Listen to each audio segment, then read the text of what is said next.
அல்லாஹ்வுக்கு இணை வைக்கக்கூடியவர்கள் என்னென்ன வாதங்களை முன்வைக்கிறாங்க. வாதம் 1, 2ன்னு சொல்லிட்டு ஷேக் முஹம்மது இப்னு அப்துல் வஹாப் ரஹிமஹுல்லா நமக்கு இந்த பகுதியில் ஆரம்பிக்கிறாங்க.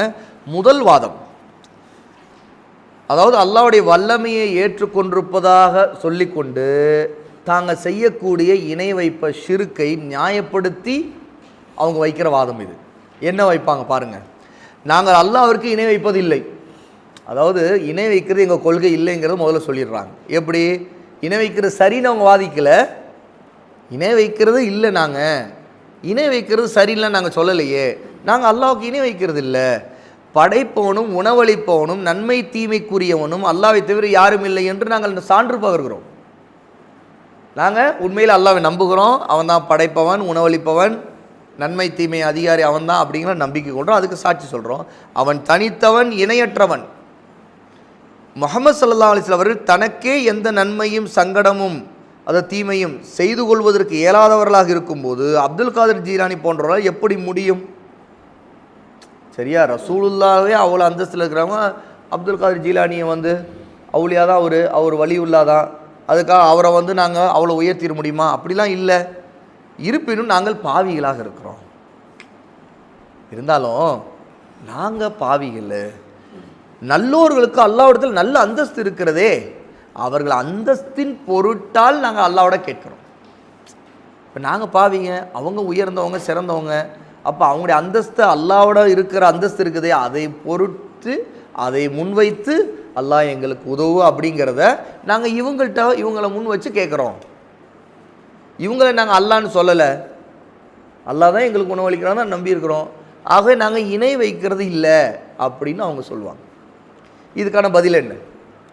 நான் முன்னர் குறிப்பிட்டது போன்று அல்லாஹ்வின் தூதர் ஸல்லல்லாஹு அலைஹி வஸல்லம் அவர்கள் யாரை எதிர்த்து போர் செய்தார்களோ அந்த மக்களும் நீங்கள் நம்பியது போன்றுதான் நம்பியிருந்தார்கள். ஷேக் என்ன சொல்கிறாங்க?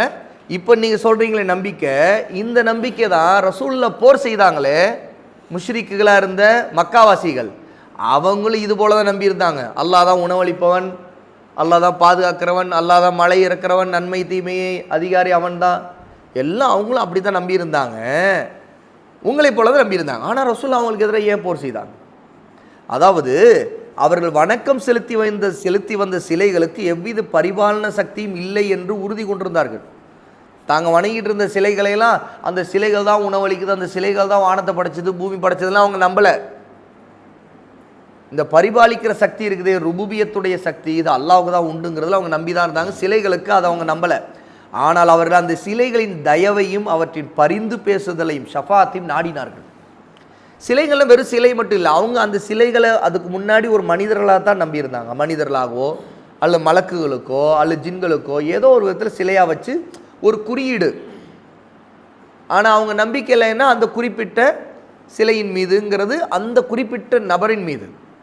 எப்படி கிறிஸ்டியன்ஸ் ஈசா அலைஹிஸ்ஸலாத்து வஸ்ஸலாமுக்கு சிலை வச்சுருந்தாலும் அந்த சிலையை அவங்க சிலை வச்சு வணங்கினாலும் அவங்க உண்மையிலே யார்கிட்ட பிரார்த்தனை செய்ய தான் நினைக்கிறாங்க? யார்கிட்ட? ஈசாவோட தான் பிரார்த்தனை செய்ய தான் நினைக்கிறாங்க. அப்போ ஈசா அலைஹிஸ்ஸலாத்து வஸ்ஸலாமை எப்படி இவங்க வணங்குறாங்களோ அதுபோல் அவுலியாக்களை வணங்குறவங்க எங்களுக்காக அல்லாஹ்வோட பரிந்து பேசுவாங்கன்னு சொல்லிட்டு தாங்கள் உருவாக்கி வச்ச சிலைகளையும் அந்த அவுலியாக்களுக்கு உருவாக்கி வணங்கினாங்க. எனவே அல்லாஹ் அவர்களை காஃபிர்கள் என கூறினான் என்று பதில் கூறி முன்னர் கொடுக்கப்பட்டுள்ள இறைவசனங்களை ஓதி காட்ட வேண்டும். ஷேக் முஹம்மது இப்னு அப்துல் வஹாப் ரஹிமஹுல்லா என்ன சொல்கிறாங்கன்னா, இந்த விஷயத்தில் ஏற்கனவே நாம் பதிலை பார்த்துட்டோம். அப்போ மக்கா முஷ்ரிக்குகள் அவங்கள்ட்ட வானத்தை படைத்தார், பூமி படைத்தார், மழை இறக்குவன் யார், இறந்தவற்றிலிருந்து உயிருள்ளவற்றிலிருந்து இறந்தவற்றை வெளிப்படுத்துவன் யார், மகத்தான அர்ஷுடைய அதிபதி யார், இந்த எல்லா கேள்விக்கும் அல்லாஹ் தான் அவங்களும் பதில் சொன்னாங்க. ஆனால் தாங்க வணங்கி கொண்டிருந்ததெல்லாம் அல்லாஹ்வோட ஷஃபாத் செய்யும் சிபாரிசு கேட்கணும் தான், அதுக்காக தான் நாங்கள் வணங்குறோன்னு தான் சொன்னாங்க. அது சம்பந்தமான ஆயத்துக்களை ஓதி காட்டி உங்கள் கொள்கை உங்கள் நம்பிக்கை தான் முஷ்ரிக்களது இருந்துச்சு, அதாவது மக்காவா காஃபிர்களது இருந்துச்சு, ஆகவே உங்களுக்கும் அவங்களுக்கு எந்த வித்தியாசம் இல்லை, ஆகவே இது இணை வைப்பு தான் அப்படின்னு நீங்கள் சொல்லணும் அப்படின்னு ஷேக் அவர்கள் அந்த ஆதாரங்களை அந்த குர்ஆன் ஆயத்துக்களை நீங்கள் ஓதி காட்ட வேண்டும் குறிப்பிட்றாங்க. இதுதான் முதல் பதில். அதாவது யார் நாங்கள் ஷிர்கலாம் பண்ணலை, நாங்கள் ஷஃபாத் தான் கேட்குறோம், நாங்கள் அல்லாஹ்வை தான் படைப்பால் நம்புகிறோன்னு சொல்லிட்டு வாதம் பண்ணி தாங்க செய்யக்கூடிய இணை வைப்பை நியாயப்படுத்துகிறாங்களோ அவங்களுக்கு இந்த பதிலை கொடுங்க அப்படிங்கிறாங்க.